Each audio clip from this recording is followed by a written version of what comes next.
এই পুরো মাঠের মাঝখানের দিকে একটাই বাড়ি রয়েছে, সেটা হচ্ছে এই বাচ্চা যে মেয়েটা কমলা খাতুন বললো তাদের বাড়ি।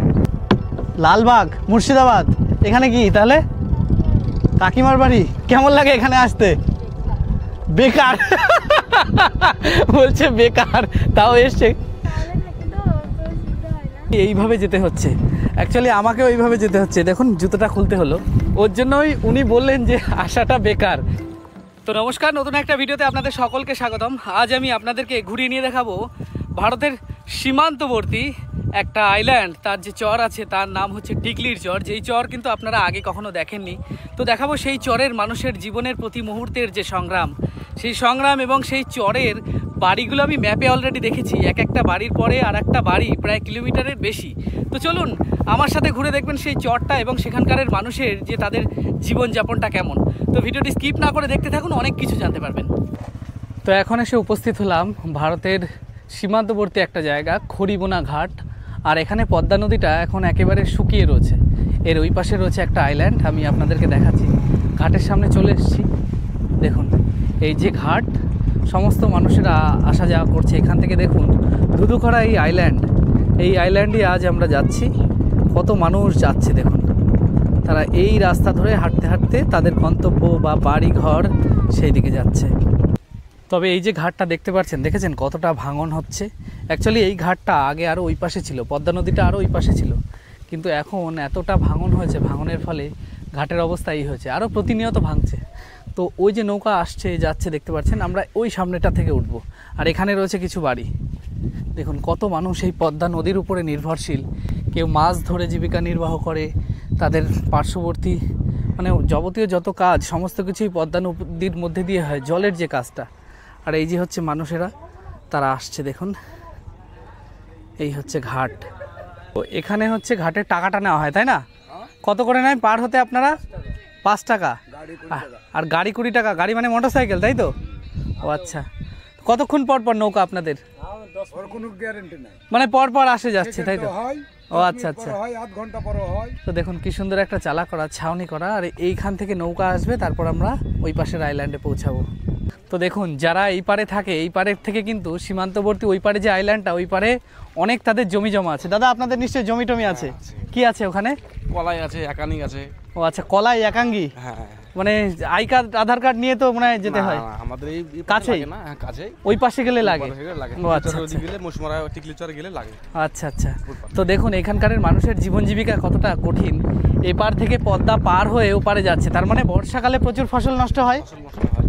তো এই হচ্ছে এখানকার জীবন জীবিকা। ওই পাশে যে সমস্ত মানুষরা থাকে, তাহলে ভাবুন তাদের কোনো দৈনন্দিন যে জিনিসপত্র, আনাজপাতি এবং ডাক্তারখানার সমস্ত কিছুর যে প্রধান পথ, সেটা হচ্ছে নৌকাপথ। বা পদ্মাটা যে সময় শুকিয়ে যায়, খুব সম্ভবত মার্চ এপ্রিল মাসের দিকে, সেই সময় তারা হাঁটতে হাঁটতে, তাও অনেকটা কঠিন হাঁটা, মানে বালুকাময় মরুময় পথ, সেই পথ অবলম্বন করতে হয় তাদের।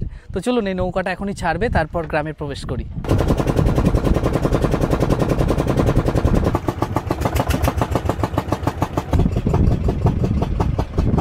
তো পৌঁছে গেলাম ঘাটে। এটা হচ্ছে টিকলির চরের ঘাট, তাই তো? তাহলে কি ঘাটের নাম? নসিপুর খড়িবোনার ঘাট। তো এক এক করে নামছে, এবং ওই পাশের ঘাটের মানে ওই আইল্যান্ডের মানুষগুলো তারা ফসলাদি নিয়ে এই পারে ব্যবসার জন্য যাচ্ছেন। দেখুন সমস্ত মানুষেরা গেছিলেন, এক এক করে ফিরছেন। এই হচ্ছে এখানকার জীবনযাত্রার একটা অংশ। প্রতিনিয়ত প্রতিদিন তাদের এই সংগ্রামটা করতে হয়। আর তাহলে বিশেষ করে এইসব জায়গায় যে সময় জল হয়, ভাবুন কেমন হয়। দেখুন এখনই কতটা কাদা। দেখুন এই পুচকেটা কলাই আনতে গেছিল, কলাই না এগুলো। তো চলে আসলাম এই আইল্যান্ডে। দেখুন এই আইল্যান্ড এবার ধুধুকড়া বালুকাময় এই আইল্যান্ড। আর এটা কিন্তু পদ্মা নদী। তো প্রচুর মানুষ মাছ টাছ ধরে জীবিকা নির্বাহ করে এই জায়গাটায়, আমি বললাম। তো এইসব মানুষদের সাথে চলুন এবার আমাদের যে গন্তব্য, যেই ডেস্টিনেশনে যাচ্ছি, জীবনে প্রথমবারই যাচ্ছি এই জায়গাটায়। তো জানি না কেমন হবে গ্রামটা, সমস্ত বিস্তারিত জানতে পারবেন। তো একটু ধৈর্য ধরে দেখতে থাকুন। দেখুন কতটা বালুকাময় এই রাস্তা। আর এই হচ্ছে শুরু হয়ে গেল এই আইল্যান্ড। ধুধুকড়া শুধু ময়দান আর ময়দান। আর এই হচ্ছে মেঠোপথ। দেখুন মানুষেরা কত দূরান্ত থেকে কিভাবে হাঁটতে হাঁটতে আসে, তার একটা নমুনা দেখাচ্ছি।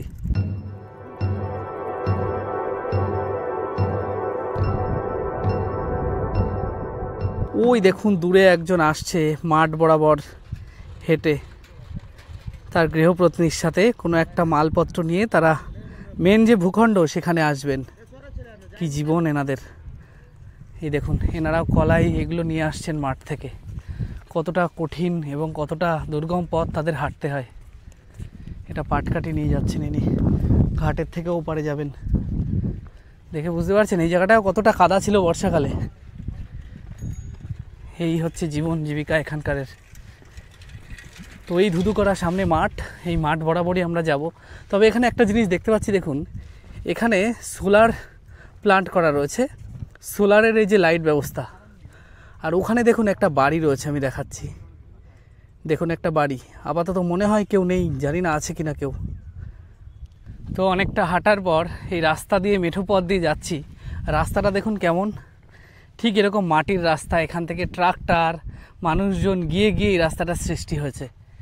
তো দেখুন প্রচুর মানুষ তারা কাজ করছেন মাঠে, আমি দেখাচ্ছি। দেখুন এই যে ট্রাক্টরে, তারপর সাধারণ যত মানুষরা আছে তারা সবাই তাদের ফসলাদির কাজপত্রগুলো করছেন। দেখুন এই ধুধু করা এই চরের মাঠে তাদের কাজেই। তাহলে ভাবুন গরমকালে কতটা কষ্ট হয়।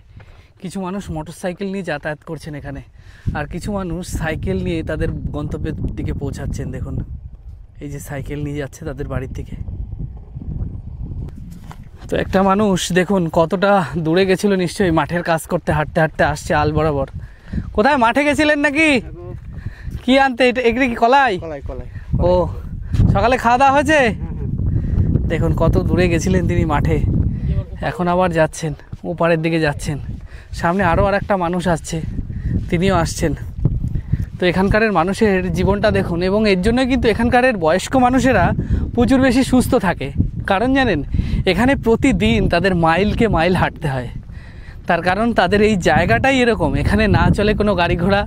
কিছু মানুষ আছে তারা সাইকেল ব্যবহার করে, আর বেশিরভাগ যে সমস্ত চাষি মানুষেরা তারা কিন্তু হাঁটতে হাঁটতেই এতটা দূরত্ব পথ অতিক্রম করে। দেখুন এই একটা মানুষ, তিনিও কলাই নিয়ে আসছেন। কাকু কি কলাই? কলাই এখান থেকে হাঁটতে হাঁটতে ঘাটে যাবেন? বাড়ি কোথায় আপনার? খড়িবোনা। এই পাশে জমি আছে তাই? কত সকালে এসেছিলেন? এই মোটামুটি 6টার দিকে। 6টা। খাওয়া দাওয়া করেছেন? না, এখন বাড়ি গিয়ে খাবেন? হ্যাঁ। ঠিক আছে, যান, দাঁড় করাবো না। দেখুন না খেয়ে লোকটা তার জমি নিড়ানি দিয়েছে এবং কিছু কলাই নিয়ে এসছে। তো চলুন এই রাস্তায়। এবং কিছু মানুষ দেখুন কাজ করছে। এখন বেশিরভাগ মানুষগুলো তারা কিন্তু জমির কাজে ব্যস্ত। দেখুন সবাই একসাথে কাজ করছেন। তো ওখান থেকে অনেকটা হেঁটে আসলাম। বিভিন্ন সময় বিভিন্ন রকম ফসলের ক্ষেতের মধ্যে দিয়ে যাচ্ছি। এখন যাচ্ছি, দেখুন যারা কলাই যেগুলো নিয়ে গেল, এই হচ্ছে কলাই। এই দেখুন এই কলাই, এটা ফাটালে কলাইয়ের যে ডাল, সে ডাল এখানে কলাই চাষ করেছেন। আর এই হচ্ছে রাস্তা। আর পদ্মা নদী ওই পাশ থেকে তো অনেকটা সময় হয়ে গেল পার হয়ে হাঁটতে হাঁটতে আসছিলাম। আর এই সামনে রয়েছে পদ্মার আর একটা খাড়ি। ওই জায়গায় কিন্তু ওই পাশের গ্রামেরটা ঢোকার জন্য মানে আবার পার হতে হচ্ছে। তো তাহলে ভাবুন দুবার, মানে একটা গ্রামে ঢোকার জন্য একটা হচ্ছে মেন পদ্মা নদীর একটা শাখা, তারপরে আবার একটা পদ্মা নদীর খাড়ি, সেখান থেকেও নৌকা দিয়ে পার হতে হচ্ছে তাদের গ্রামে যাওয়ার জন্য। আর মাঝখানে রয়েছে চরের এই বিস্তীর্ণ ভূমি, মানে এতখানি তাদের হাঁটতে হাঁটতে যেতে হয়। তাহলে আমরা শহরে যারা থাকি তারা 2, 4, 5 কিলোমিটার হাঁটি না। বিশেষ করে আপনারা কে কতটা হাঁটেন আমি জানি না, কমেন্ট করে জানাবেন। ভাই এখান থেকে ওই নৌকা পার হয়ে তারপরে ওই চরের গ্রামে উঠতে হবে নাকি, তাই তো? দেখুন কিছু মানুষ ট্রাক্টর দিয়ে এখন সর্ষে বুননের কাজটা করছেন। কিছু শস্য এখানে লাগিয়েছেন। অ্যাকচুয়ালি সর্ষে আমরা যে খাই, সর্ষে ফুল, সেই সর্ষে ফুল লাগানো হয়েছে। আর ভাবুন এই পুরো চরটায় চারি সাইডে যে সময় সর্ষে ফুল, রজনীগন্ধা, তারপর আরও বিভিন্ন ধরনের ফসল বা ফুল যে সময় ফুটবে, লাগানো থাকবে, সে সময় কতটা সুন্দর লাগবে তার শোভাটা। তো এখানে রয়েছে কিছু একাঙ্গী। এগুলো হচ্ছে একাঙ্গী। একাঙ্গী আপনারা জানেন যে ওর একটা মেডিসিনাল গুণ আছে, এবং বিশেষ করে মাছের চার দেওয়ার কাজে ব্যবহৃত হয়, মাছ ধরার ক্ষেত্রের জন্য। তো এই হচ্ছে ঘাটটায় আমরা এখন চলে আসলাম। ওই যে নামছে দেখুন। কাকু যাবো? কত মানুষ, তারা ওই ঘাট থেকে এসে আবার এই ঘাটে যাচ্ছে। দেখুন এই দাদু, দাদু ওপারে কি জমি ছিল না বাড়ি ওপারে? নদীর খাড়ির এই খাড়িটার ওপারে নাকি জমি আছে। ও জমির জন্য দেখুন কতটা কষ্ট করতে হয় এনাদের। আচ্ছা, তার মানে বর্ষাকালে এই জায়গাটা তো পুরো জল থাকে আপনাদের? তাহলে এই পাশের বাচ্চা কাচ্চারা যে পড়াশোনা করতে যায় কি করে? নৌকাতে যায়। পুরো নৌকাতে? হ্যাঁ। কি অবস্থা, অভ্যাস হয়ে গেছে, মানে পুরো একটা বেলা সারা দিন লেগে যায় নাকি? ঘন্টা দেখ লাগে যায়। আগুনে ঘি ঢাললে যেরকম হয় সেরকম? ও আচ্ছা, মানে ব্যাপারটা দেখুন কতটা কষ্টকর।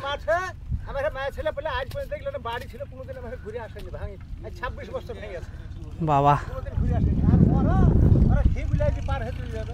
কি অবস্থা দেখুন, এইভাবে যেতে হবে। বাবা এত চলে যাচ্ছে, টানবো?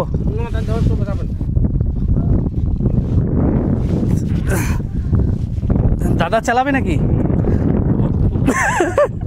মরেছি, এই হচ্ছে অবস্থা এখানকার। এই দাদাই চালাবেন, মানে যারা চড়ে তারাই সেলফ সার্ভিস নাকি? ও আচ্ছা, এই দাদাই এখন নৌকা বাইছেন। আচ্ছা দাদা, এখানে কি এই নৌকাটা কারো ব্যক্তিগত নাকি? ঘাটের। এর জন্য কোনো টাকা দিতে হয় নাকি? মানে উনি এই যাত্রীদের জন্য দিয়েছেন, এই গ্রামের মানুষদের জন্য।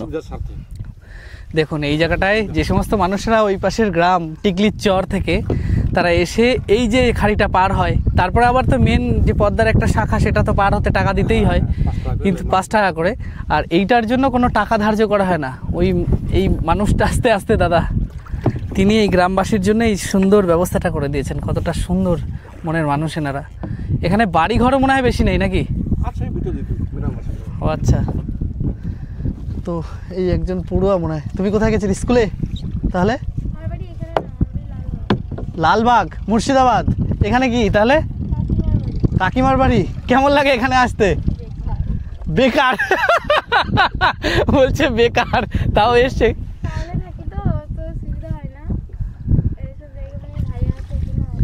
ও আচ্ছা, বছরে কবার আসা হয়?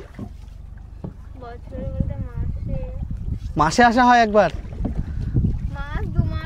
ও আচ্ছা, তার মানে এর রিভিউটা জানাচ্ছে, বলছে বেকার। অ্যাকচুয়ালি এখানে কোনো কিছুর সুবিধা নেই।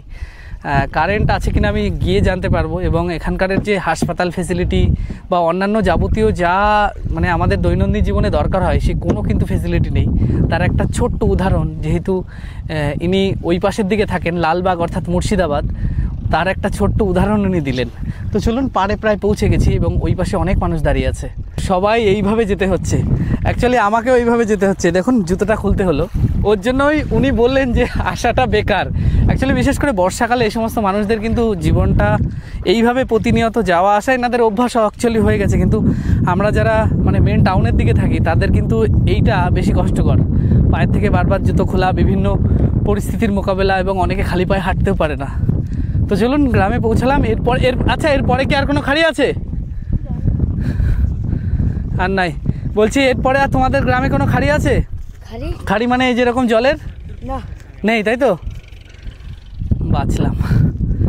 চলুন তাহলে এখানে আগে জুতোটা পরে নিই। দেখুন ওইভাবে আবার চলে যাচ্ছেন ওনারা।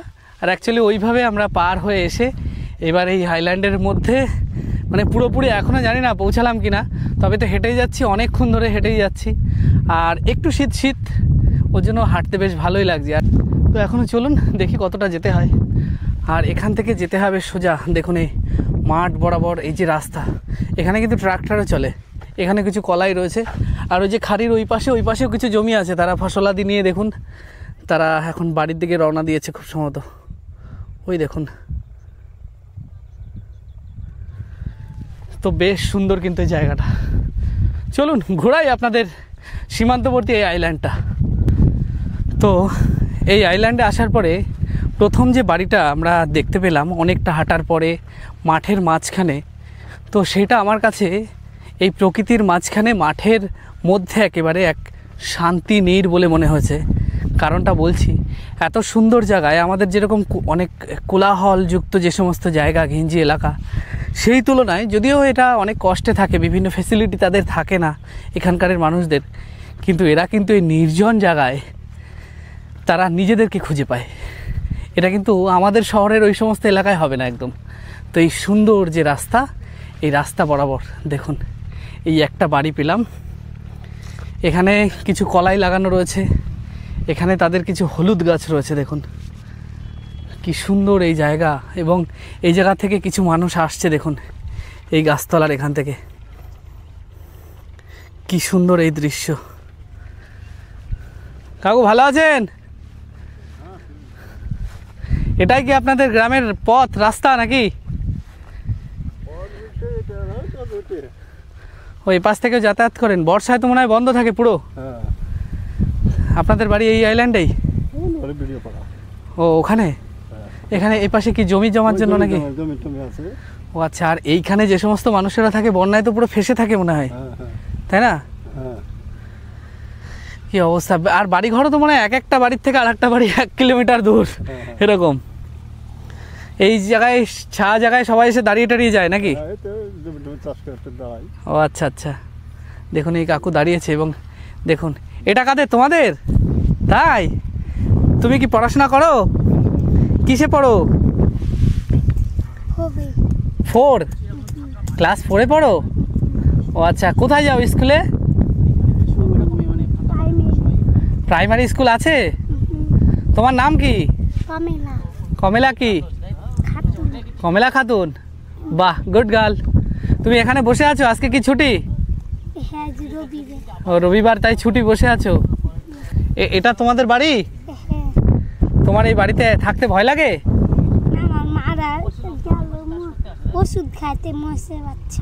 ও আচ্ছা আচ্ছা। আর এইটাই হচ্ছে তোমাদের বাড়ি, তাই তো? আর তোমাদের পরিবারে আর কে কে আছে? সব ভাই আছে, মানে মা বাবা আর ভাই আছে? বাহ, ভাই নেই? আছে ওইদিকে মোষের বাচ্চা জোগাতে গেছে। ও আচ্ছা আচ্ছা। তো দেখুন এদের বাড়িটা দেখাচ্ছি। এই দেখুন, এই এই ভেড়াগুলো তোমাদের? তোমাদের? দেখুন কত ভেড়া। এখানে কতগুলো ভেড়া আছে? 20টা। তুমি চড়াতে যাও? বাহ, ও যায় চড়াতে। দেখুন এই হচ্ছে এদের বাড়িটা। দেখুন কতগুলো ভেড়া রয়েছে এখানে। তো এটা কিন্তু এনাদের শান্তিনীর। এখানে আরও কিছু ছাগলও রয়েছে, একটা কলও পোতা রয়েছে। পুরো এই মাঠ ধুধু করা চারি সাইডে। এই পুরো মাঠের মাঝখানের দিকে একটাই বাড়ি রয়েছে, সেটা হচ্ছে এই বাচ্চা যে মেয়েটা কমলা খাতুন বললো তাদের বাড়ি। দেখুন এই হচ্ছে বাড়ির অবস্থা। এই পাশে তারা কিছু গবাদি পশু রেখে দেন, সামনে গরু টরু আছে। আর এই হচ্ছে এই পাশটা ভেঙে গেছে, এবং ভেতরটা আমি দেখাচ্ছি। তুমি একটুখানি আসো, তোমাদের বাড়িটা কেমন সুন্দর জায়গায় তাই দেখাবো। তো ওই ছোট্ট বোনটাকে আমি ডাকলাম এই কারণেই যে ওদের বাড়িটা আমি দেখাবো। কমলা নাম, তাই তো বললে? কমলা, এই ছোট্ট বোনটি তাদের বাড়িটা দেখাবে। এখন একা বাড়ি পাহারা দিচ্ছিল। দেখুন এই, আচ্ছা এইগুলো কি গাছ? ছিম গাছ। দেখুন সিমে ফুলও চলে এসছে। আর এটা হচ্ছে এদের বাড়ি। কুমড়ো লাগানো রয়েছে। বাড়ির গেটটা দেখুন, ঢোকার মুখে কুমড়ো দিয়ে একটা ছাউনি করা, খুব সুন্দর। বাবা, তবে বাড়িটা তো বেশ বিধ্বস্ত। আর এটা হচ্ছে রান্নার জায়গা, আর তোমাদের থাকার জায়গা এইটা। বাবা দেখুন এই ছোট্ট বোনটার, এদের এখানে কিছু গবাদি পশু রাখার জায়গা, এখানে ওদের রান্নার জায়গা, এবং এইটা নাকি ওদের থাকার জায়গা। ভাবতে পারছেন? এই হচ্ছে থাকার জায়গা, যেখানে দেখুন চারি সাইডে একটু পাটকাঠির বেড়াটারা দেওয়া রয়েছে, উপরে হালকা টিন দেওয়া, এবং এই যে বেড়াটারাগুলো দেওয়া রয়েছে, এটা এদের থাকার জায়গা। মানে ভাবতে অবাক লাগে। দেখুন এই যে হচ্ছে এদের চালা করা রয়েছে, আর পুরোটা মানে তৈরি করা হচ্ছে পাটকাঠি দিয়ে। আর এই যে হচ্ছে ঘরের ভেতরটা, কি অবস্থা, মানে দেখে কেমন খারাপ লাগে। চলো। তো এই ছোট্ট বোনটার, তোমার মা গেল ওষুধ খাইতে। ওষুধ খাওয়াতে গেছে? ও আচ্ছা। তা এমনি তোমার ভয় টয় লাগে না রাত্রে? রাতে আমি থাকি না, আমার নানির বাড়িতে থাকি, মারা এখানে থাকি। ও আচ্ছা, তুমি নানির বাড়িতে থাকো? বাবা, আমি তাই ভাবছি এই ধুধু করাই ফাঁকা মাঠ, মানে আমাদেরই থাকতে কেমন ভয় লাগবে, তাই না কাকু? মানে অ্যাকচুয়ালি এখানকার মানুষদের মানে হ্যাবিট হয়ে গেছে। তবে এখানে কারেন্টটা টেনে এনেছে উপরে, এই যে লাইনটা দেখতে পাচ্ছেন, ওই পাশে কোন দূরে সোলার প্ল্যান্ট কিছু করা আছে, সেখান থেকে এই যে কারেন্টের তার বাঁশ দিয়ে পোল করে তারপর টানা। আর এখানে প্রত্যেকটা মানে একটা বাড়ির থেকে আর একটা বাড়ির দূরত্ব প্রায় 1 কিলোমিটারের কাছাকাছি। তো এই বাড়িটা দেখালাম। এই ছোট্ট বোনটি এখন বাড়ি পাহারায় দিচ্ছে। দেখুন আমাদের শহরাঞ্চলে কেউ বাড়িতে মানে কোনো বাচ্চাকে একা ফেলে যায় না, আর এখানে মানে গ্রামের এই মানুষগুলো এবং এই বাচ্চারা এতটা সাহসী হয়ে গেছে এখানে থাকতে থাকতে, সে একা রয়েছে এই বাড়িতে এবং তার মারা গেছে ওদিকে মহিষ বা ক্ষেত খামারের কিছু কাজ করার জন্য। এই কাকুর সাথে দেখা হলো। অ্যাকচুয়ালি এই কাকু ইনি আমাদেরকে বলছিলেন যে এই যে আইল্যান্ডটা সেটা কিন্তু ব্রিটিশ আমল থেকে, মানে কাকুদের কিছু মানুষ ছিলেন তারা বলেছিলেন সেই ব্রিটিশ আমলে বলছিলেন যে টিকলি নামে যে একটা আইল্যান্ড আছে সেই চটটায় কিছু দেওয়া হোক, সেখানে নতুন পলি জমেছে, তাইতে আপনারা চাষবাস করে কিছু মানুষ বসতি স্থাপন করতে পারবেন। তো কাকু সেই কাহিনীটাই আমাদের সামনে বলছিল যে এই যে আইল্যান্ডটা ভারতবর্ষের, আর এটা কিন্তু একমাত্র ভারতের ওপেন বর্ডার, মানে এই যে আপনারা একটা আল্প দেখতে পাচ্ছেন, এর এই পাশটা বাংলাদেশ আর এই পাশটা ভারতবর্ষ, যেখানে দুই দেশের মানুষ মিলেমিশে চাষ করে, কিন্তু বিএসএফ রক্ষীরা সবসময় নজরদারিতে রয়েছে সেখানে। সেখানে আমাদের রীতিমতো সবকিছু অ্যাড্রেস জমা দিয়ে যেতে হয়, অ্যাড্রেস জমা দিয়ে তারপর যেতে হয়। আচ্ছা, মানে পুরো একেবারে সীমানার 0 পয়েন্টের মধ্যে। আচ্ছা, এই যে একাঙ্গিটা, এই একাঙ্গিটা হচ্ছে মানে চাষের ক্ষেত্রে আমি তো জানি যে শুধু মাছের জন্যই দরকার হয়। এতে হয় সেন্ট হয়, একটা গন্ধ বেরোয় একাঙ্গির পাতায়। সাবান ফ্যাক্টরিতে যাই ওষুধ তৈরি হয় আর মাছের চার হয়। ওষুধ তৈরি হয় মানে মেডিসিনাল গুণও আছে, সাবান ফ্যাক্টরিতেও যায়। আচ্ছা, এর মানে কেমন বিক্রি হয় এক বিঘা যদি জমি হয়?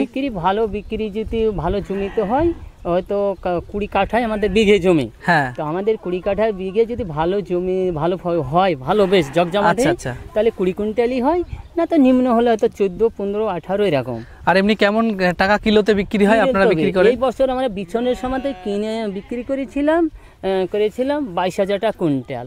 22,000 টাকা কুইন্টাল, মানে এটা বেশ একটা লাভজনক ব্যবসা। বা শুকনো বিক্রি করতে হলে কাটে ওকে গোল গোল করে মেশিনে ধুয়ে, মেশিনের সাহায্যে রিফাইন করে ধুয়ে কাটিংয়ের পর ওকে শুকাতে হয়।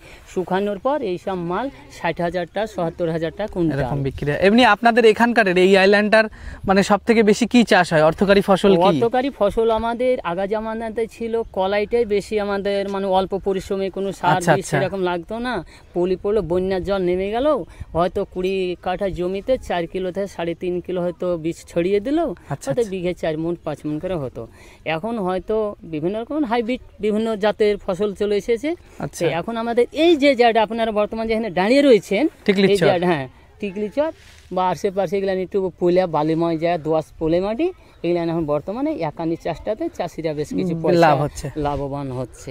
কিন্তু লাভবান হচ্ছে, কিন্তু ফসল আমরা করে অবাক করতে পারছি না, মানে সারা রাত পাহারা ডিউটি দিতে হয়। আমাদেরও দিকে একটা বিশাল ওই পদ্মা নদীর ধারে বিশাল একটা জংলা রয়েছে, ওই জঙ্গলে এমন 2-4 হাজার বুনো শুয়োর আছে। 2-4 হাজার? হ্যাঁ, জঙ্গলে রাত্রে একাদের সঙ্গে দলে হয়তো দেখা হলো হয়তো 200, 250, 100, 150 টাকা করে এক দলবদ্ধভাবে আসে, সব খেলে কাঁটা তারের নেট দিয়ে জাল দিয়ে ঘেরাও রোখা যায় না। ওই বিএসএফ চেকপোস্ট রয়েছে ক্যাম্পের ওগুলানে। আচ্ছা, মানে ওই বুনো শুয়োর এসে আপনাদের এই ফসল পুরো নষ্ট করে? হ্যাঁ, প্রচন্ড। এই ফসল বলে না, যে কোনো ফসল, বাদাম, মাটির তলকার যে কোনো জিনিস সব তুলে খেলে, মানে ট্রাক্টরের মতো চাষ করে দেয় পুরো একেবারে। আমি আগে আপনাদের ওই পাশের কিছু আইল্যান্ডে বা চরে গেছিলাম, সেখানে দেখেছি বুনো শুয়োর বা খবিস বলেন আপনারা, প্রচুর পরিমাণে ফসল কি মানে বলছে যে সময় খুঁড়ে সেই সময় নাকি ট্রাক্টর ফেল ওর কাছে, মানে এমন ভাবে খুঁড়ে জমি জমা নষ্ট করে। সে জমি তো আমাকে ছিল, এই যে আমি অনেক ছেলেরা আমাদের দিকে এই যে এতে 15 আগস্ট স্বাধীনতা দিবসে ঘুরতে আসে। আচ্ছা, ভালো ভালো মাধ্যমে 11, 12। আচ্ছা, স্বাধীনতা দিবসের দিন মানে যেহেতু ভারত স্বাধীন হয়, ঘুরতে এসে তার জন্য ঘুরতে আসে আপনাদের আইল্যান্ডে। আচ্ছা, ঘুরতে আসে। এবার ওনাদেরকে বলি, আচ্ছা এই যে তোমরা আন্দোলন বা ঘুরতে এসেছো বা আজকে আমরা আনন্দিত করছি, এই জিনিসটা আমরা কিভাবে পেয়েছি, ব্রিটিশ কিভাবে এসেছিল, ব্রিটিশ কিভাবে ভারতের হাতে ক্ষমতা হস্তান্তর করে গিয়েছিলেন, এইসব জানো তো? অনেক যেমন কি এমনি আমরা একটু আনন্দ করি, এইসব শুনেছি এই ব্রিটিশ স্বাধীন হয়েছিল এই দিনে, আমি তা না, এর একটা ইতিহাস আছে। আচ্ছা আচ্ছা, মানে পূর্বেকার কথা, ইতি মানে হাস মানে পূর্বে মানে কথা, যে বই পূর্বেকার কথা পাওয়া যায় আজ থেকে হাজার হাজার বা কাকুর কিন্তু কথায় আমরা বুঝতে পারছি কাকু কিন্তু বেশ শিক্ষিত মানুষ। হ্যাঁ, আগে ইহাকে বলা হয় ইতিহাস। যেমন ভূগোল, ভূ মানে ভূমি, কল মানে গোলাকার, যে বই পৃথিবীর কথা পাওয়া যায় ইহাকে বলা হয় ভূগোল। যেমন জীবন বিজ্ঞান, জীব নিয়ে যে বই সংগ্রহ করি আমরা তাকে বলা হয় জীবন বিজ্ঞান। ভৌত বিজ্ঞান, জীব ও জড় নিয়ে আলোচনা। প্রাকৃতিক বিজ্ঞান, বৈজ্ঞানিকের চিন্তাধারা, আজ কি ঘটছে আগামী দিন কি ঘটবে, বৈজ্ঞানিকের চিন্তাধারা, ফিউচারিস্টিক চিন্তা ভাবনা, যাতে আমরা মানে পরবর্তী যদি কোনো অসুবিধা হয় আমরা তার জন্য আগে থেকে তৈরি থাকতে পারি। বাংলা হচ্ছে কচি কথা, মানে নীতি নতুন আজকে একটা ছন্দ আছে, ওই ছন্দটা কালকে। পাল্টে অন্য একটা আচ্ছা কাকু, একটা জিনিস বলি, আপনি আপনার তো এই আইল্যান্ডে নিশ্চয়ই বাড়ি, তা আপনি কতদূর পড়াশোনা করেছেন? কে আপনি? আমি সে আমলে তখন আমাদের আর সিপেনের আমলে তখন আমাদের জ্যোতিবাবু আমাদের পশ্চিমবাংলায় আমলে রেখে দেয়, তখন আমাদের 5 যে ইংলিশ দিয়েছিল। আপনি কি মাধ্যমিক না অতদূর 5 ধরে পড়েছিলাম, মাত্র 5 ক্লাস পর্যন্ত পড়েছিলেন? দেখুন আমি একটা জিনিস বলি, মাত্র 5 ক্লাস, আজকালকার দিনে 12 ক্লাস পাশ করে যায় মানে ফার্স্ট ইয়ারে ভর্তি হয়, তারা তাদের ফর্ম ফিল আপ করতে অন্যান্য স্টুডেন্ট বর্গদের বলে ভারত স্বাধীনিতা শুনেন। ঠিক আছে, কিন্তু সেখানে এই কাকু দেখুন, তিনি এই মানে বিজ্ঞান এবং অন্যান্য যা আর কি আমাদের ভারতীয় যা পড়াশোনা আছে, শুধু ভারতীয় না, মানে পড়াশোনার যে প্রাথমিক পর্যায়ে যে বেস, সেটা কিন্তু বেশ জানে কাকু। তো এই ভাইয়ের সাথে এই আল বরাবর আমি আর আমার এই বন্ধু বিধান, দেখেছেন। আচ্ছা তোর এই চরে এসে কেমন লাগছে বল? ফাটাফাটি কষ্ট নাকি? গরমকাল হলে মানে অবস্থা খারাপ হয়ে যেত, শীতকালে কোনো ব্যাপার নেই, মানে মনে হচ্ছে কেন রোদ পোয়ায়। হ্যাঁ তা ঠিক। তো আমরা এই রাস্তাটা দিয়ে হেঁটে আসলাম, প্রথম একটা বাড়ি পেয়েছি, আর একটা বাড়ি প্রায় 1-1.5 কিলোমিটারের পর, এবং এই রাস্তা বরাবর আমাদের যেতে হবে। এরকমই তো গ্রামগঞ্জে কিন্তু এরকমই বেশিরভাগ মেঠোপথ, তারা এইভাবেই যাতায়াত করেন। তো এই ভিডিওতে এই পর্যন্তই। আগামী পর্বে আপনারা এই ভিডিওর আরও সেরা সেরা কিছু মুহূর্ত দেখতে পারবেন। তা এখান থেকে যেহেতু গ্রামটা অনেক বড়, তাই আমি ভিডিওটি এখানেই শেষ করছি, এবং পরবর্তী পর্বে আপনারা টিকলির চরের মানুষের জীবনযাপন এবং সংগ্রাম আরও কিছু দেখাবো। তো আপনাদের সাথে দেখা হচ্ছে পরবর্তী পর্বে।